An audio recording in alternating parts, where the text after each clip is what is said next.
అందరికీ నమస్కారం. మాజీ ఎమ్మెల్యే కేతిరెడ్డి గారు ఒక ఇంటర్వ్యూలో మాట్లాడుతూ ఏపీలో ఉండే రాజకీయాలు అలానే తెలంగాణలో ఉండే రాజకీయాల్లోకి అంటే కొత్తగా ఎవరైతే ఉన్నారో ఇప్పుడు అంటే లేడీ పొలిటీషియన్స్ ఇప్పుడు ఎంటర్ అవుతున్న వాళ్ళు వాళ్ళ గురించి కాస్త కొన్ని కామెంట్స్ చేయడం అయితే జరిగింది.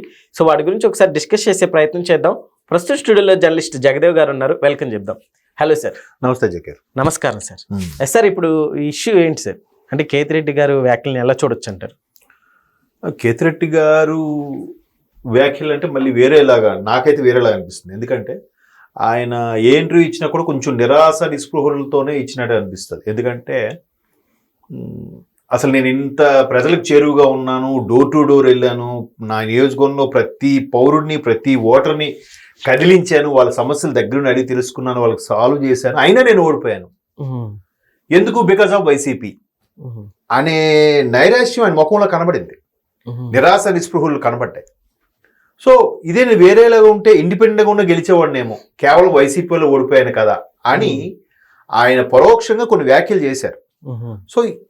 అది పక్కన పెడితే నిన్న మొన్న ఇచ్చిన ఒక ఛానల్కి ఒక సీనియర్ జర్నలిస్ట్కి ఇచ్చిన ఇంటర్వ్యూలో నేను ఆ ఇంటర్వ్యూ చూస్తే నాకు అర్థమైంది ఏంటంటే, రాజకీయాల్లో 2029 రాజకీయాలు కొన్ని పెనుమార్పులు జరగబోతున్నాయి, కొన్ని కలవబోతున్నాయి, కలిసి ప్రయాణిస్తాయి అనుకున్నవి విడిపోబోతున్నాయి అనేలాగా కొన్ని కామెంట్స్ చేశారు ఆయన. బట్ అది వాస్తవమే. అది రాజకీయాల్లో ఇప్పుడు శాశ్వత శత్రుత్వం ఉండదు, శాశ్వత మిత్రుత్వం ఉండదు. ఇలాగైనా జరగచ్చు, అలాగైనా జరగచ్చు. ఎందుకంటే 2018 ఎలక్షన్స్కి తెలంగాణలో టీడీపీ కాంగ్రెస్ కలిసేగా. టీడీపీ కాంగ్రెస్ అనేవి ఎప్పటికీ కలవబోయి.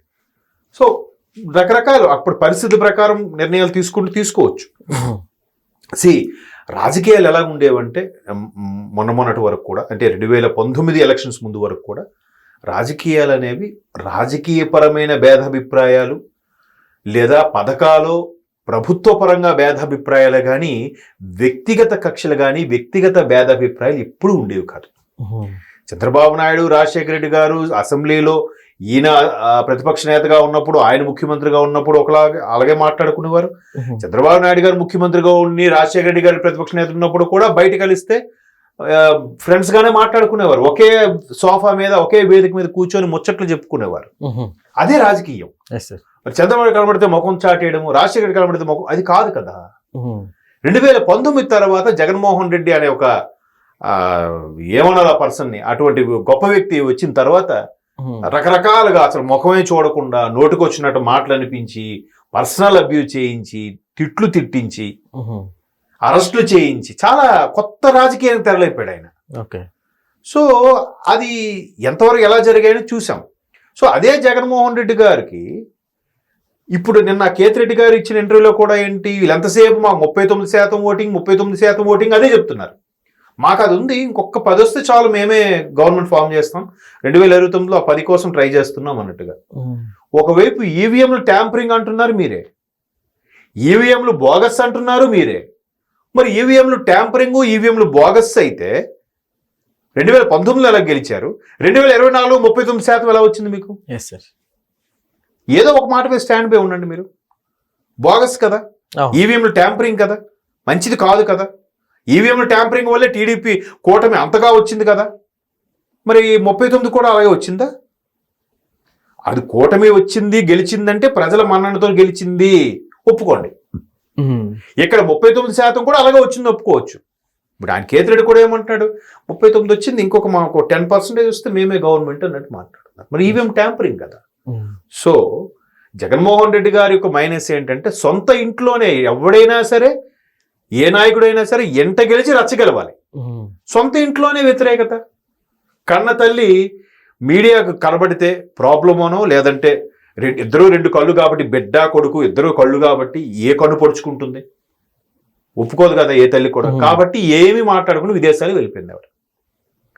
చెల్లి గవర్నమెంట్ ఫామ్ అయిన సంవత్సరంకే నేను ఇక్కడ ఉండట్లేదు, తెలంగాణ వెళ్ళిపోతున్నాను అని చెప్పింది.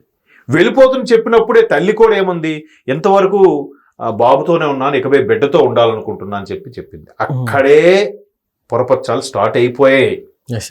కానీ చాలా మంది గవర్నమెంట్ మాదే, మేము నచ్చినట్టు ఏం కాదు, మేము పథకాలు ఇచ్చేస్తాం, చిల్లర వేసేస్తాం, ఈ ఓటింగ్ బ్యాంక్ అంతా మాదే, ఎవ్వడు అందరు కక్కుర్తోలే ఉన్నారు, అందరూ అడుక్కునే వాళ్ళు ఉన్నారనే ఫీలింగ్ లో ఉండేవారో ఏంటో మరి తెలియదు. కానీ ఆ ఫీలింగ్ తోనే బటన్ నొక్కామా పడిపోయా అన్నట్టుగానే ఫీల్ అయ్యారు.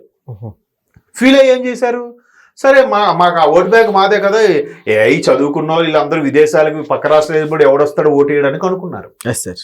వాళ్ళు కూడా రాబట్టే 91.82% ఓటింగ్ వచ్చింది మొన్న కదా.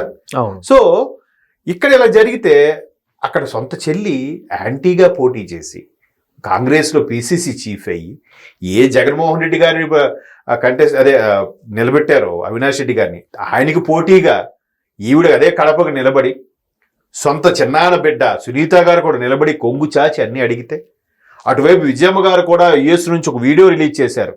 రాజశేఖర రెడ్డి గారి యొక్క భావాల్ని, రాజశేఖర రెడ్డి యొక్క పరిపాలనా విధానాన్ని పుణికిపుచ్చుకున్నది బిడ్డ షర్మిలాని గెలిపించండి అని ఆవిడ క్లియర్గా చెప్పింది. అంటే అర్థం ఏంటి, జగన్మోహన్ రెడ్డి గారు నిలబెట్టిన వ్యక్తిని ఓడించండి అంటే జగన్మోహన్ రెడ్డి గారిని ఓడించినట్టే కదా. కదా ఇప్పుడు ఎవరైతే 19లో గెలిచారో వీళ్ళందరూ జగన్మోహన్ రెడ్డి గారు ఫోటో పెట్టి గెలిచారు కదా. అంటే మరి జగన్మోహన్ రెడ్డి గారు ఆయన నిలబెట్టిన వ్యక్తి ఓడిపోయాడంటే ఆయన ఓడిపోయినట్టే కదా. సో డైరెక్ట్గా తల్లే చెప్పింది. అక్కడ అలా జరుగుతున్నప్పుడు ఇంకెలా మాట్లాడతారు చెప్పండి. సరే ఇక్కడ బీఆర్ఎస్ చూడండి, తెలంగాణలో బీఆర్ఎస్ తిరుగులేదు, తెలంగాణ ఉద్యమ నేత, తెలంగాణ జాతి పిత, ఏవో రకరకాల బిరుదులు ఇచ్చేశారు కేసీఆర్ గారికి. ఆయన తోపు, ఇంద్రుడు, చంద్రుడు, నిజంగా చంద్రుడే కదా, చంద్రశేఖరుడు కదా చంద్రుడు అన్నట్టుగా మీడియా అంతా కూడా పెట్టింది. ఇప్పుడు ఏమైంది, రెండో స్థానంలో బీజేపీ కాకుండా కాంగ్రెస్ స్థానంలోకి వచ్చేసింది. ఆయన ఎవరు, శ్రీనివాసరెడ్డి ఎవరు, అక్కడ రెండు దగ్గరలో ఇక్కడ రేవంత్ రెడ్డి గారు ఓడిపోయారు, కేసీఆర్ గారు ఓడిపోయారు, ఆయన బీజేపీకి ఆయన గెలిచాడు, వెంకటరమణారెడ్డి ఆయన పేరు. సో ఎన్ని మార్పులు జరుగుతాయి. అసలు ప్రజాస్వామ్యం అనేది ఎంత గొప్పదండి భారతదేశంలో. మహానుభావుడు ఎన్టీఆర్ గారు కూడా ఓడిపోయారు. తర్వాత ఇండియా అంటే ఇందిరా, ఇందిరా అంటే ఇండియా అని చెప్పి ఇందిరాగాంధీ గారు కూడా ఓడిపోయారు. దట్ ఈస్ ప్రజాస్వామ్యం. మరి అప్పుడు ట్యాంపరింగ్ జరిగాయా, లేదా రిగ్గింగ్లు జరిగాయా, బ్యాలెట్ బాక్సులు మార్చేశారా? కాదు, యాక్సెప్ట్ చేశారు వాళ్ళు. ఇదే చంద్రబాబు నాయుడు గారు 19లో ఓడిపోయినప్పుడు సరే ప్రతిపక్షంలో ఉండి మేము మా బాధ్యతను నిర్వర్తిస్తాం, గెలిచిన వారికి కంగ్రాట్స్ చెప్తున్నాం అన్నాడు, ఒకటే మాట. ఇదే జగన్మోహన్ రెడ్డి గారు ఓడిపోయినప్పుడు మొన్న 2024 ఏమన్నారు, పవన్ కళ్యాణ్ గారు, చంద్రబాబు నాయుడు గారు గెలిచారు, బట్ మరి అక్క చెల్లెలు అన్నదమ్ముల అభిమానాలు ఏమయ్యాయో అన్నాడు. అంటే నువ్వు ఓడిపోయిన డైజెస్ట్ చేసుకు ఒప్పుకోవట్లేనా, మేము మార్చుకుంటాం, మేము ఎక్కడ తప్పిదం జరిగిందో అక్కడ రికవర్ చేసుకుంటాం అని అనట్లేదు. అవన్నీ మాట్లాడకుండా ట్యాంపరింగ్ అయ్యాయి కానీ మాకు ఓటింగ్ పర్సెంటేజ్ వచ్చింది. ట్యాంపరింగ్ అయితే ఓటింగ్ పర్సెంట్ ఎలా వచ్చింది, ఎలా వస్తుంది? కరెక్ట్ కాదు కదా. యాక్సెప్టెన్స్ ఉండాలి. నెలకు 2 ప్రెస్ మీట్లు పెట్టేస్తే అయిపోయిందా? ప్రజల్లోకి రావద్దు.